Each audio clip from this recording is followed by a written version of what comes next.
everybody, this is DearMamaSal talking about love, life and other problems, and one of the things I got asked about this week was, what do you do when somebody is seriously passive aggressive to you? Want to know the answer to that? And want to know what that looks like or sounds like? Listen up.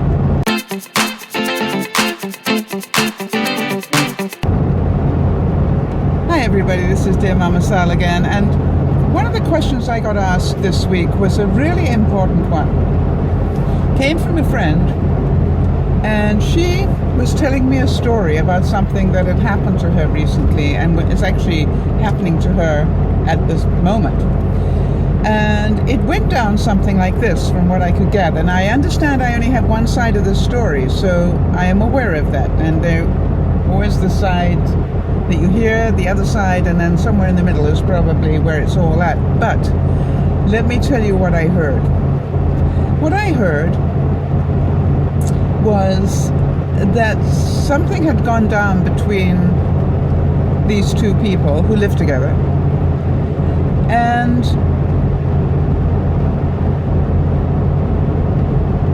I didn't quite get what had happened that had upset him that much. But anyway, basically it went down that she was going to have a shower or something, and he said, "You better hurry up because I want the shower."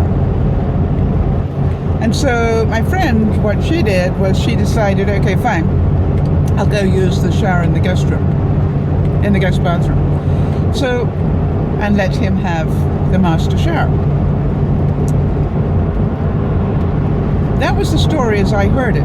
Now, what I heard as a result of this was that this person has not spoken to her since. So as I said, it doesn't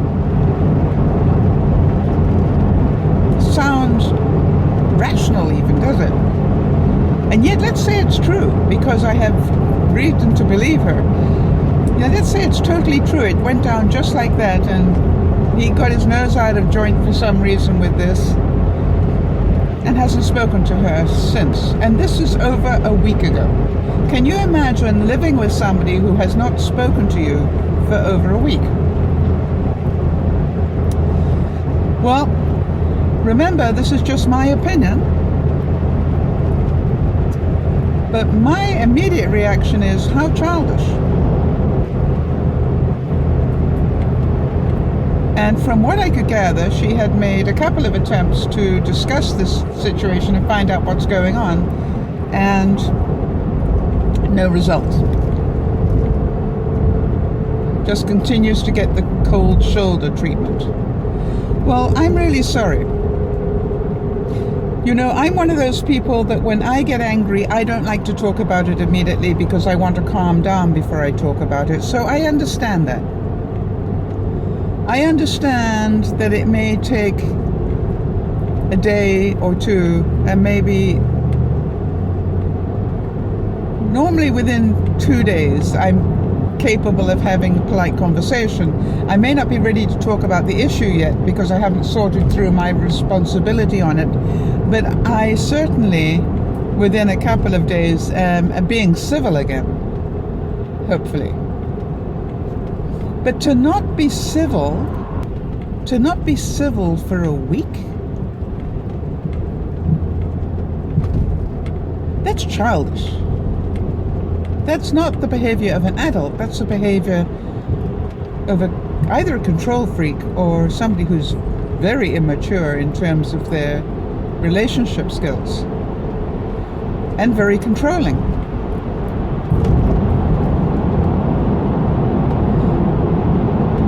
That's the sort of behavior, from my experience, that you get from somebody who's... I'm going through a tunnel, by the way, in case you're wondering. It's the sort of behavior you get from somebody who is a controller. You didn't do what I wanted you to, therefore I will punish you. Not, hey, listen, I'm a bit messed up in my brain about this. Can we have a little chat? No. This is like, I'm going to punish you. just going to punish you for a day or two. I'm going to give you so much space you're going to think you're Neil Armstrong. Now, I don't know about you guys, but to me, that is close to abusive. You're trying to find out what's wrong so you can find out whether you missed something and you did something that you need to be aware of, and they refuse to discuss it. Well, my attitude is if they refuse to discuss it, then they're pretty much telling you that they don't want to be in a relationship with you. Now, they will fight that and say that's not true at all. But my attitude was, why would you want to be in a relationship with somebody whose idea of communication is to cut you off for a week, to punish you? And more than a week already, by the way. That's not a relationship.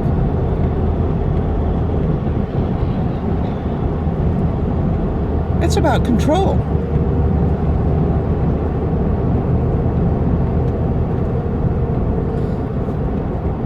And by the way, I've heard stories about this person before, and any time that my friend doesn't do exactly what she's meant to do, he does one of these numbers.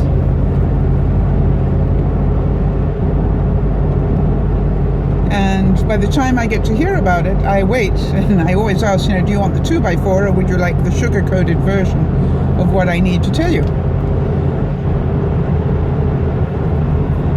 Because really, the question I have is, why on earth are you still there? This man does not love you. Because love requires communication. Love requires that you can lick your wounds, but then you get back together and have a chat and a mediation, and it's not Third World War going on. It made me, as you can probably hear in my voice, it made me pretty angry to hear the story. It made me angry on two levels. Number one, because I felt so sorry for my friend. But number two, that my friend was still putting up with this.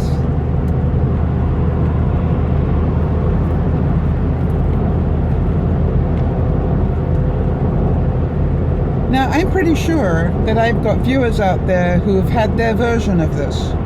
Now, the thing I'd like to ask is, how many of you are that person? How many of you deal with conflict by, okay, I'm angry with you, so I won't speak to you anymore?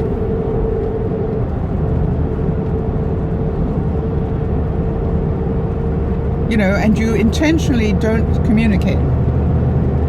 Well, I want you to know, if you do that, you want to take a deep breath and have a look at how childish that is. I understand, as I said, not having a discussion while you're in a place of anger. What you need to do is to go away and go and think about, where did you react badly, and make sure you're ready to apologize for that. But this should not take over a week. This should be a couple of days maximum. Now, I know a lot of you are shaking your heads and going, never go to bed angry.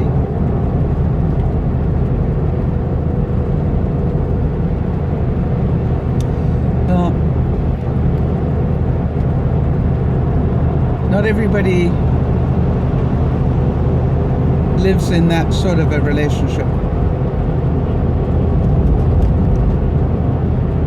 Not everybody has that sort of history. Not everybody grew up knowing that. And that can be both on your side and on the other person's side. So the fact that you may need to go to bed angry sometimes, I understand that. The fact that you may even choose to go and sleep in the spare room for a day or two, I understand that. While you get control.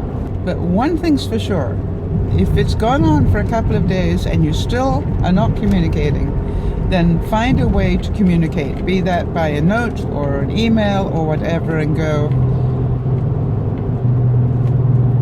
just want to let you know that when you're ready, I would love to talk about this and try and find out what went wrong. In the meantime, I'd like to apologize because I've had a good look at it. And by the way, it's a really good idea to come from a place of apology if you can. And maybe I overreacted. I'm beginning to see that I probably overreacted when you said X, Y, and Z. And for that, I'd like to apologize. However, I would really like to know your side of the story.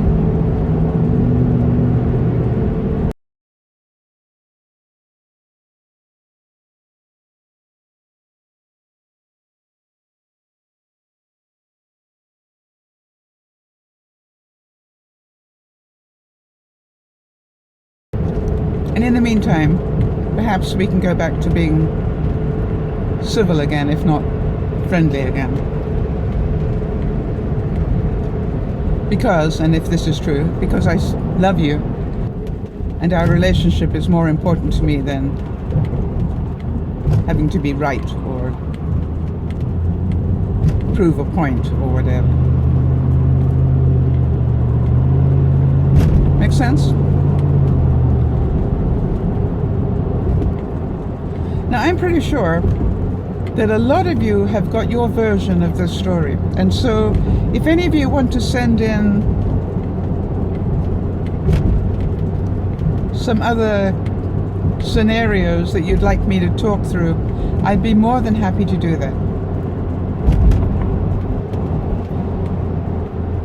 That's what we do here. We talk about things that are happening to you that put you out of happiness or into resentment or into anger, and try and give some practical examples of how we can cope with them slightly better than we've been doing in the past. So this is DearMamaSal saying thank you for being there. Thank you for being there while I drive along. Have a good life. And the way you have a good life is you take control of it. People are abusing you, you need to set a boundary. If people are being rude to you, you need to let them know that that's not something that you want to tolerate anymore.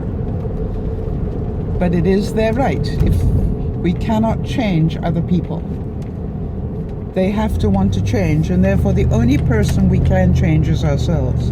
And in a lot of these cases, are you prepared to change the fact that you allow this to happen to you? I know that sounds pretty tough, but you understand, if we allow it to happen, we are part of the problem. Listen up for a third version of this in the next video. Have you ever had that problem where somebody brings somebody into your house and they're so badly behaved or disrespectful that it really starts to disturb you? If you've ever had that, listen up. This is DearMamaSal talking about love, life, and other problems. Enjoy.